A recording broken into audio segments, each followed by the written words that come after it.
Hey, what's up everyone? Welcome to a quick After Effects tutorial. I'm working on an upcoming tutorial probably next week, and I was trying to figure out a way to make some grungy textures and things like that. And I wanted to do it all inside of After Effects without having to buy any external things. So I figured, well, one thing I want to have in this tutorial are ink bleeds, and I'd rather you not have to go buy them because, you know, that's easier. And I want to learn how to do it inside of After Effects. So I found this quick and easy way to make some custom ink bleeds that are really configurable, and you can make a whole bunch, and they look kind of nice. So I have this footage here. This is me, and it just bleeds to my Uncle Greg, and he's going to be so excited to see his face on a tutorial. But anyways, I shot this over the Christmas season, and I figured I just grabbed some random footage and threw it in here, and it happened to be my uncle and me. So let's go ahead and get started on how to create these. Okay, so let's just break this down a little bit. So it's coming on, and it looks kind of nice. You got these fringes on the sides there. So let's go ahead and figure out how to create these inside of After Effects. Is that okay, Greg? Can we do that? Alright, let's go ahead and get started. Let's create a new composition. Doesn't matter the size. Make it about a 5-second long composition. I'm at 23.976, so that whenever I say I'm moving forward frames, you know comparatively what I'm doing. Okay, so the first thing we want to do is create a new solid. You can press Control or Command Y to do that, or go to Layer, New Solid. Same size as the comp, make it black, and we'll call this Base. And to the solid, we're going to add a fractal noise. Alright, so we'll just type that in and slap that on there. So let's go ahead and adjust these settings here. Instead of basic, let's make it be dynamic progressive, kind of give it a smoky look. And in the contrast, we'll crank that up a bit and bring the brightness down.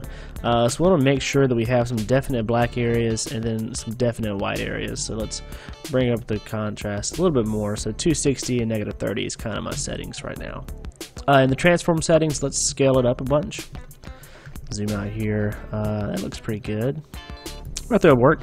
And let's jump into the sub settings and adjust these too. So the scaling is going to be much sub influence. We'll crank that up a little bit, and then the sub rotation.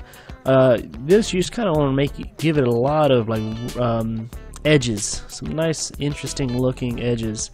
And this is however you think would work best. Just tweak it to your whatever you think looks good. So finally, we want to go to the evolution options, and we're going to keyframe the evolution. So not the option, sorry. We're going to keyframe the evolution. So we'll move forward about 30 frames. I just press Shift and page down to do that, and we'll cycle an entire revolution. So right now we have this, which is pretty simple. I mean, you know, there's not much to that. But let's go ahead and improve it a little bit more. So let's go ahead and press U to bring up our keyframes, and we can grab these keyframes here, and we'll press F9 on the keyboard to ease them. And then if you go into your graph editor, which is right here, let's actually just make it a little bit more dramatic. So now we have, it starts off slow, it speeds up, and then it slows down. And let's extend this to about 40 frames maybe. I think that'll work. Okay, so we got that going, and let's so now we need to make it so it's growing out.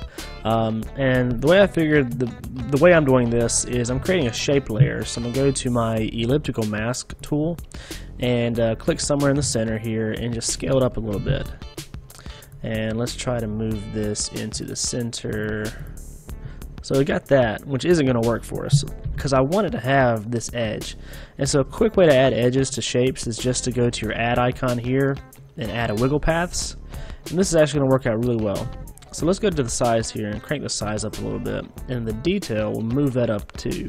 And it's on the points, instead of corner, let's make it smooth so they're a lot smoother. And then just raise the size of a bunch. Maybe bring the detail down a touch. So we're kind of getting this blobby look, which is what I want.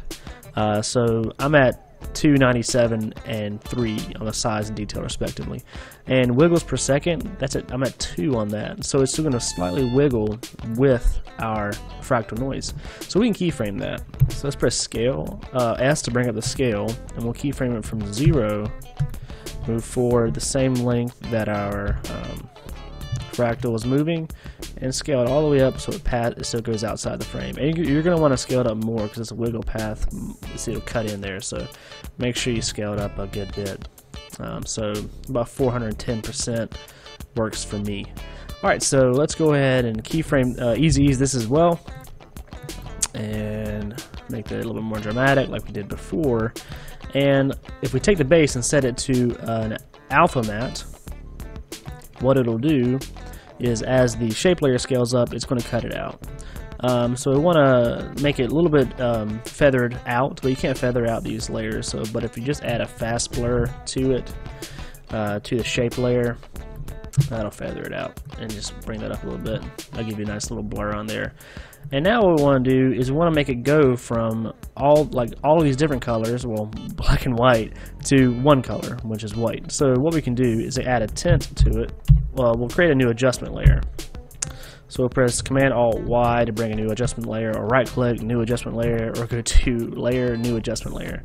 A bunch of different ways. I try to do the short way, the tiny way, which I just typed that in.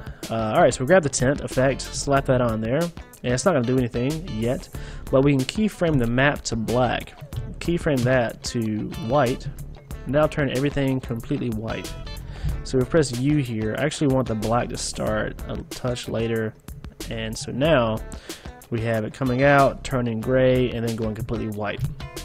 And last but not least, let's add a curves adjustment to the adjustment layer. And we'll just go to this beginning here and make sure we really do have some defined edges. That looks pretty good. Alright, let's create a new composition. And we'll grab our footage, and you can use any footage. It doesn't have to be what I chose. I'm just going to grab what I used before, throw it in here. So I'm Uncle Greg and me. So if we grab the effect we just did, we can throw that on top of the image we want to be revealed, and set the image that we want to be revealed to a Luma matte. So now, there we go. We got a nice looking ink bleed. And that looks pretty good. And what you can do is you can go in here and you can save it. A good thing to do is if you want to create a black background and just throw that in the very end, you can use these any way you want. You know, create a whole bunch, render them out, and then you've got these custom little layers that you can use whenever you want, and they work pretty nice as ink bleeds. There are some free ones available that are actual ink bleeds, like from videocopilot.net. VideoBlocks has some, a whole bunch of different places has them. Hope you enjoyed this tutorial, and look forward later in the week, next week, for another tutorial on why I wanted to figure out how to create these in the first place. Thanks for watching. I'll see you then.